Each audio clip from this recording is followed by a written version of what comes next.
Hi friends, this is Vishnu here. Welcome to my channel Tips, Tricks and Concepts by Vishnu. In my previous videos, I have told you that for subjects like biology, our NCERT is enough for your entrance examinations. But for physics and chemistry, NCERT alone is not enough, especially for the topics like organic chemistry. So now let's discuss about an important topic, that is isomerism. That is, many questions have been asked repeatedly in various entrance examinations like NEET, JEE, etc. regarding the structural isomerism, the stereoisomerism, etc. I know the topic of isomerism is a little difficult for you, but please don't think it is very difficult. I will make it very easy for you in a stepwise manner in about 2 to 3 videos, and then discuss about some questions too. So now let's go to the topic. First of all, what is isomerism? Compounds that are having the same molecular formula but different structural formula, different physical and chemical properties are said to be isomers, and this phenomenon is called as isomerism. And now let's classify this isomerism, okay, just for an easy learning. So as you can see here, this isomerism can be classified into 2 types mainly, that is structural isomerism and stereoisomerism.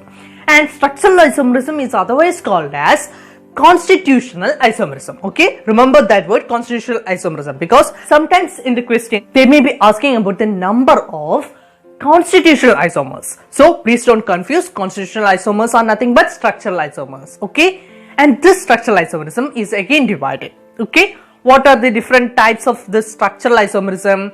We have chain or nuclear isomerism, then comes a position isomerism, then the functional group isomerism, and then metamerism, and then tautomerism, and finally we have ring chain isomerism, which is again can be considered as a part of our chain isomerism.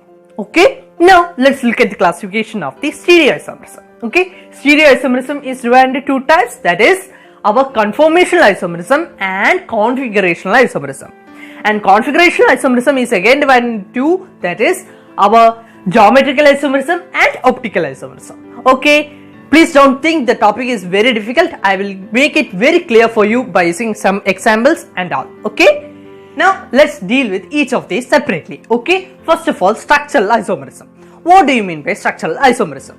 Okay, the compounds having the same molecular formula but different structural arrangement of the atoms within the molecule is called as structural isomers. And among these structural isomerism, we have firstly the chain isomers. Okay, what do you mean by chain isomers or nuclear isomers? The compounds having the same molecular formula but different skeletons of the carbon chain, that is the different parent chains, are said to be the chain isomers. Okay, for example, we have butane and 2-methylpropane. Okay, so if we observe, we can see that both are having the same molecular formula, that is C4H10, but different parent chain. That is, here we have 4 carbon chain and there we have 3 carbon chain. So they are the chain isomers. Now next is the position isomers. Okay, what do you mean by position isomers? The compounds having the same molecular formula but different positions of the double bond or the triple bond or the functional group in the chain is called as the position isomers. For example, we have propane 1-ol and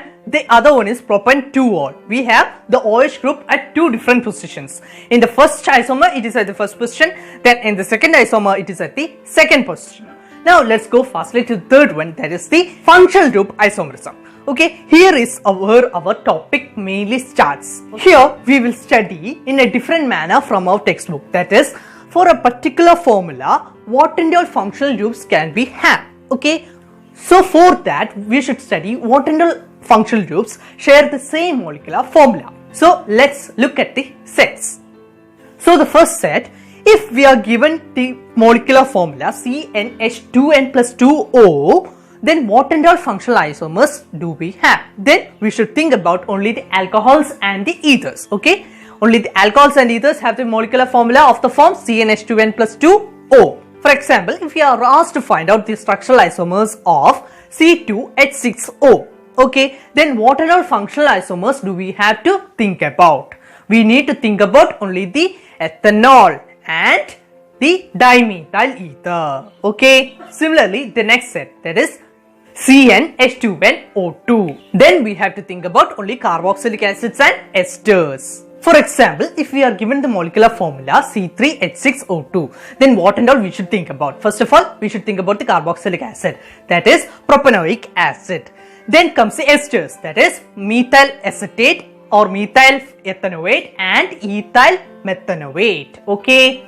Now the next set, that is aldehydes, ketones, unsaturated alcohols and unsaturated ethers. They all have their molecular formula CnH2nO.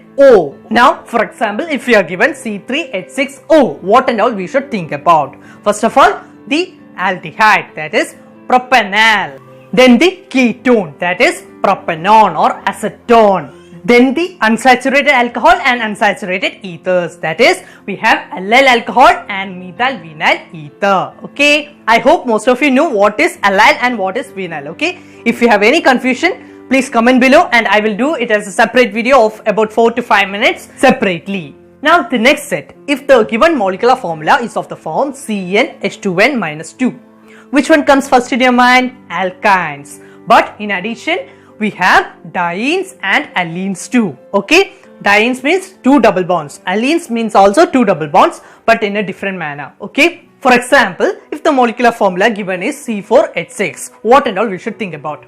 We have but 1-ine, then but 2-ine. Okay, but 3-ine is not there. Okay, it is actually but 2-ine, that is they both are identical. Now the next one is our 1,3-butadiene. Okay, then comes our 1,2-butadiene or allene. Now the next set, that is if the given molecular formula is of the form CnH2n plus 1NO2.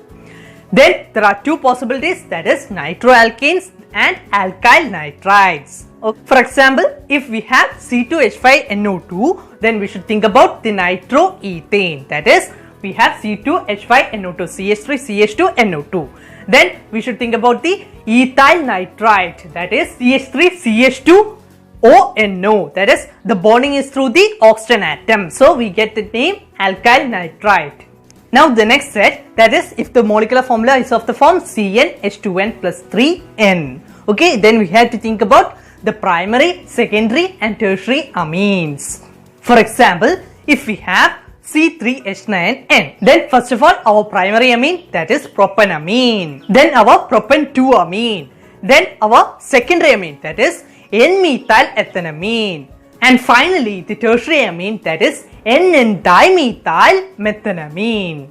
Now the next set, that is if the molecular formula is of the form CnH2n minus 1n, then we have to think about the cyanides and isocyanides, that is nitriles and isonitriles. Okay, for example, if we are given C2H3n, then what we have to think about? We have to think about our ethane nitrile and methyl isonitrile.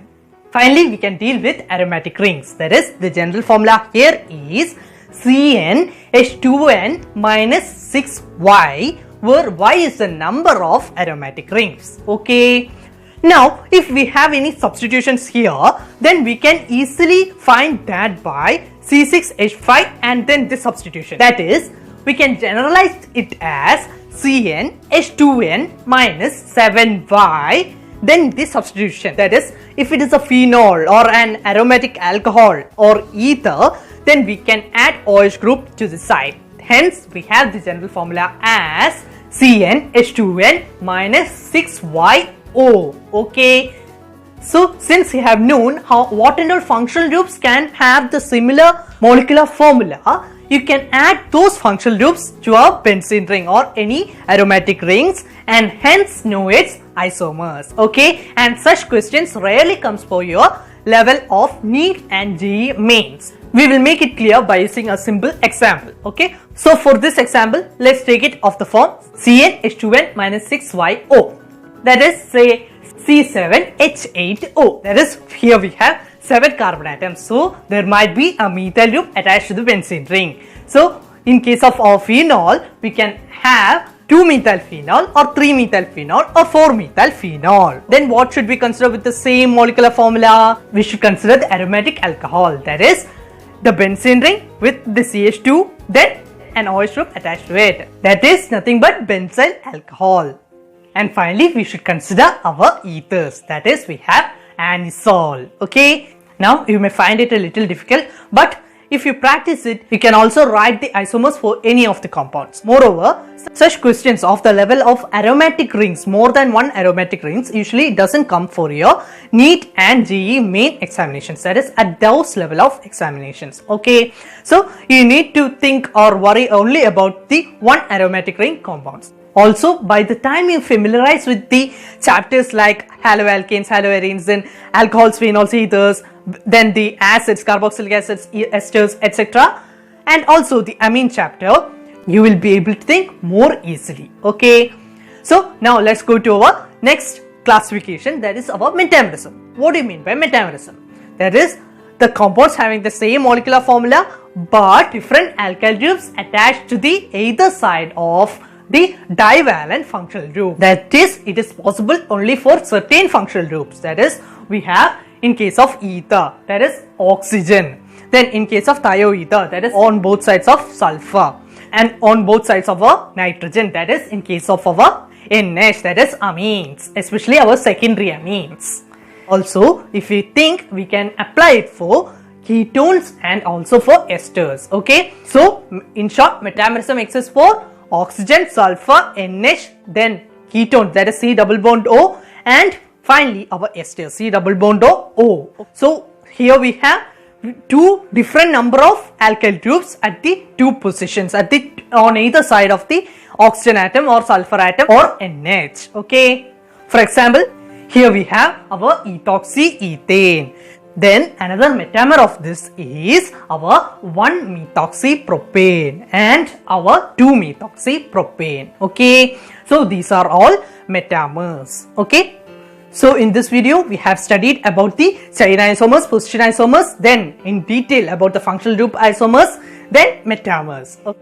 Now regarding the tautomers as well as the how to find the number of structural isomers, we shall deal in a separate video, that is in our part 2. Okay, I hope you have understood all the concepts up to this, and if you have any doubts, please feel free to ask me, and bye bye for now. All the best.